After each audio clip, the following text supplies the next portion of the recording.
It was really cool. What's up, Oliver? The other day, I saw a white lion at the zoo. It was so majestic that I couldn't help but be mesmerized. I really love albino animals, they're so mysterious. I really like pure white animals, but it's a mistake to think that white lions are albinos. White lions are white because they are a color variation, not albinos. Oh, I always thought they were albino because they're completely white. So, this color variation is different from albinism?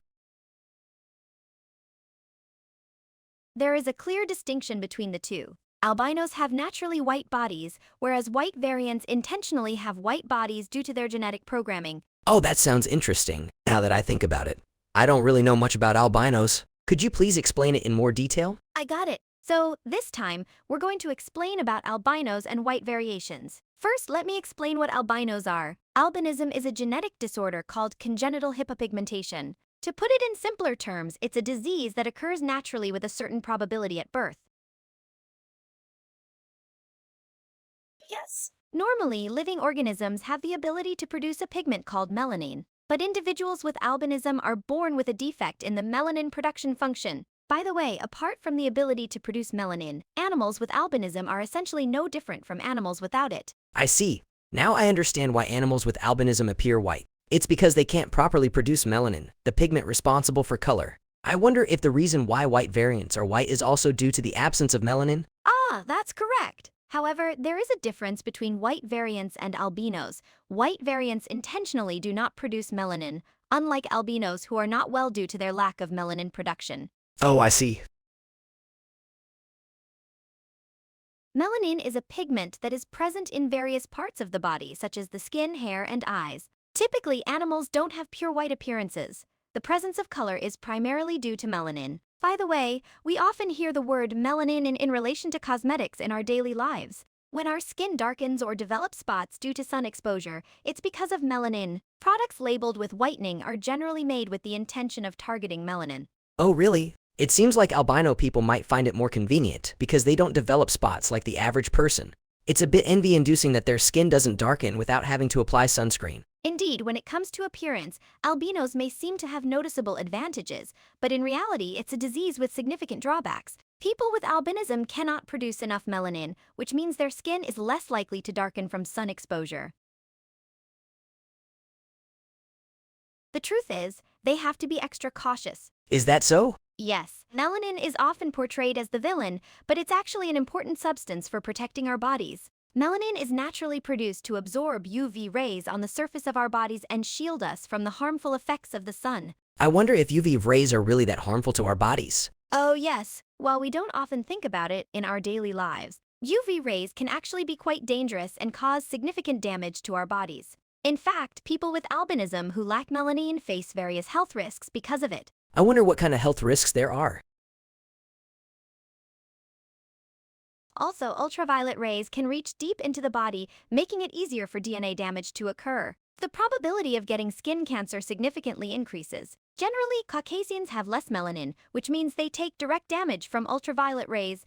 It's believed that this increases their chances of developing skin cancer.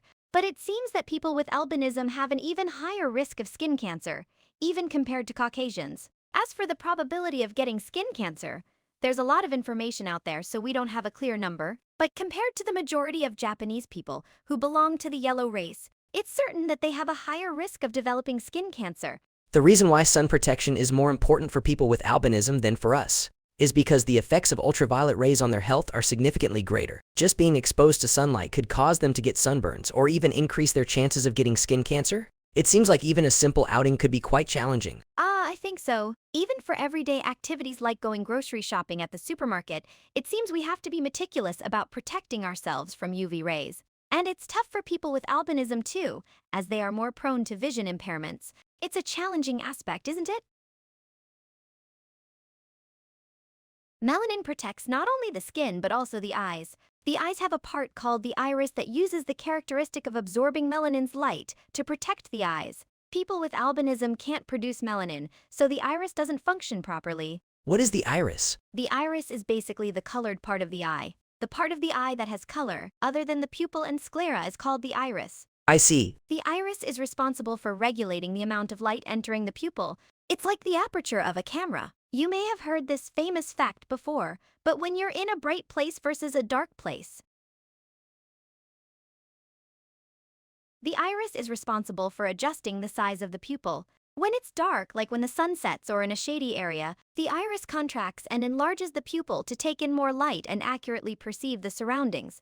During the daytime, when the sunlight is strong, if the pupil remains dilated, it will take in too much light and damage the eyes. So by covering the area around the pupil with the iris, it reduces the amount of light entering the eyes. So in other words, the iris adjusts the amount of light entering the eye based on the surrounding brightness. That's correct. But if the iris couldn't block the light entering the pupil in the first place, no matter how much the iris constricts the pupils, it doesn't have any effect. People who are not albinos have a large amount of melanin in their iris, which is why albinos, on the other hand, have very little melanin in their iris, which absorbs ultraviolet rays and such. Even though the iris covers the area around the pupil, light still penetrates through the iris and reaches the back of the eye. They can't effectively reduce the amount of light that enters the back of the eye. I see. So basically, the iris can adjust the amount of light entering the back of the eye by absorbing melanin. But people with albinism lack melanin in their iris. As a result, they can't effectively regulate the light entering their eyes. And that's why their eyes are sensitive to light. That's correct. As I mentioned before, light carries energy. So when light hits an object, that object receives the energy that the light carries. Heat or chemical changes can occur. As a result, delicate organs like the eyes can be affected when exposed to excessive light. In fact, people with albinism can experience not only common visual impairments like nearsightedness and astigmatism. Sometimes my eyes move on their own without my control, and I even experience eye tremors. Eye tremors are similar to constantly feeling like your eyes are spinning. If it's just a matter of blurry vision, you can use glasses or correct your eyesight, so it seems relatively manageable. But having a constant feeling of your eyes spinning must be really tough. No doubt about it. And on top of that, constantly having bright light entering your eyes means you're always experiencing glare. I really think it's a never-ending struggle. It's really tough, you know? From what I've heard so far, it seems like being an albino is quite challenging. Has there been no cure found yet? As of now, it seems no fundamental cure has been discovered. The symptoms are severe and hard to treat. It's one of the more challenging diseases out there. I see. All right, let's organize the conversation for a moment. Albinism is a condition where the body cannot produce enough melanin, which is a pigment, due to a genetic disorder. Melanin is present in the skin, hair, and eyes, and it plays a role in protecting the body from ultraviolet rays. People with albinism and other organisms that cannot produce enough melanin are more prone to eye abnormalities. Their skin is more susceptible to sunburn and skin cancer. I understand. Actually, in addition to these disadvantages, albino individuals also have the weakness of standing out too much. Is it not good to stand out? Oh, well, let me start by explaining about animals other than humans. The main reason for that is because it makes them stand out. In the case of carnivorous animals, if they stand out when hunting their prey, there's a higher chance that the prey will escape before they can attack. This decreases their success rate in hunting. On the other hand, animals that have natural predators, like herbivores, become more vulnerable to being targeted by those predators. Indeed, it seems like it's not good for either the hunter or the hunted to stand out. Except for special cases, like using poison as a warning or for courtship. Essentially, standing out tends to be a disadvantage for survival. And sadly, there are many instances where standing out can be a negative in human society as well. Many people seem to be concerned about the opinions of others due to experiences from their childhood or discrimination. In some regions, there seems to be an unending string of murders and kidnappings of people with albinism. It seems that this belief leads to murders and kidnappings targeting people with albinism. That's terrible. It's already hard enough with sensitive skin and eyes. We should at least help each other properly as human beings. I share the same opinion. Thank you. I think I've got a pretty good handle on albinism now. But there's something I'm curious about. May I ask a question? Of course, go ahead. From what we've discussed so far, it seems like there are significant downsides to being an albino. So it doesn't seem like there would be many benefits to having a white body.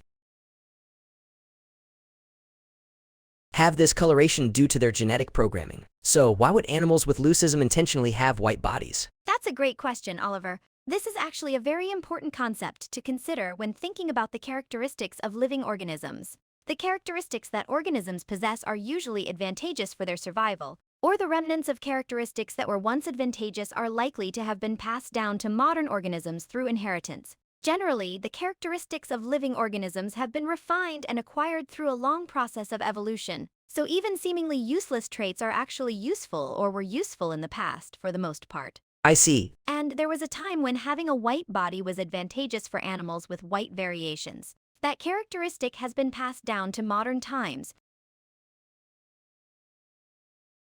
Actually, you can deduce the answer just from the information we've already discussed. Oh, really? The theory is that in order to survive, it's generally advantageous for organisms to have less conspicuous bodies. If we delve deeper into this idea, we can find the answer. In modern times, having a completely white body would actually make you stand out, but in an environment where everything around you is white, you would actually blend in and become less noticeable. In an environment where everything is white, like a world covered in ice and snow during an ice age, having a completely white body would make you less noticeable, and therefore give you an advantage. I see, so the Ice Age was like a snowy region, huh? If the environment was surrounded by snow and ice, then white would be less noticeable. Exactly. And during the Ice Age, the program that made the body turn white was passed down through genetics to the present day.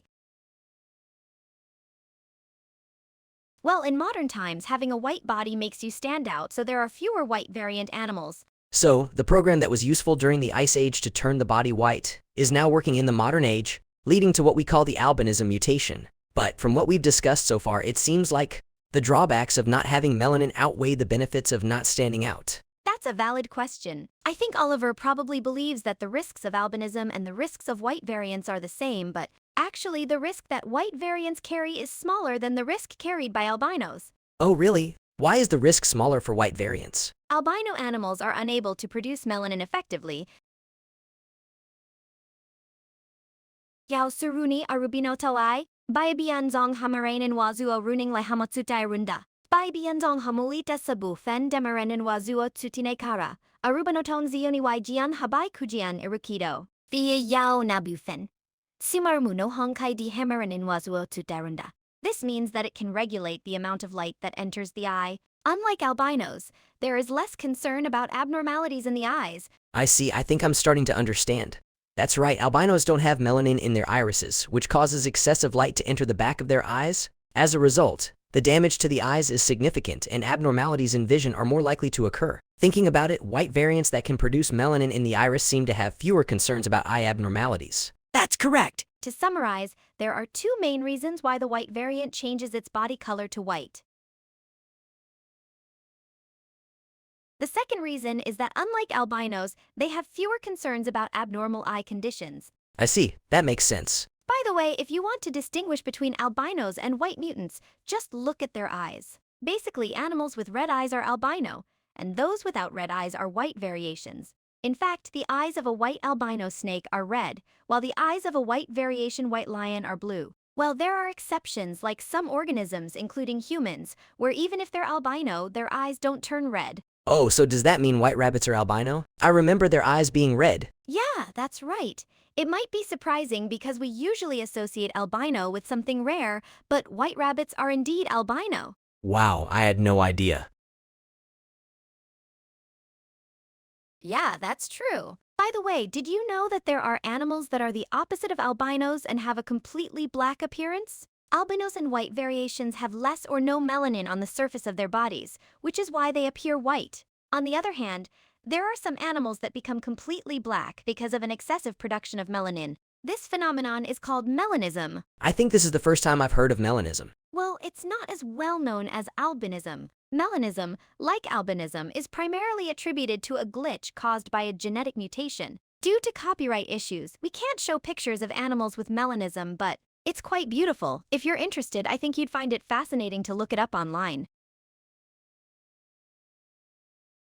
Just a note though, even if you come across people with albinism or melanism in the real world, please be careful not to stare too much out of curiosity. People with albinism or melanism, as I've explained before, often lead challenging lives. If Oliver and the viewers can become more considerate through this video, then it will have been worth explaining all of this. Well, I'll be careful then. Thank you, Emma. I've learned a lot again this time. You're welcome. So let's summarize this time. Albinism is a condition where the body is unable to produce enough melanin, a pigment due to a genetic mutation.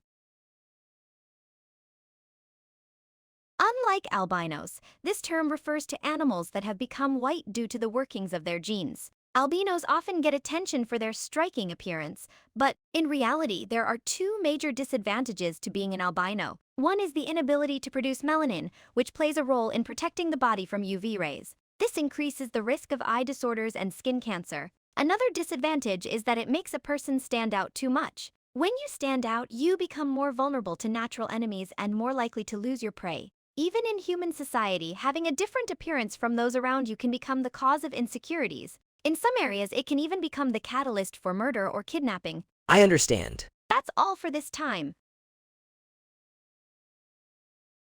Feel free to come back and take a peek. Well then, thank you for watching. Thank you for watching.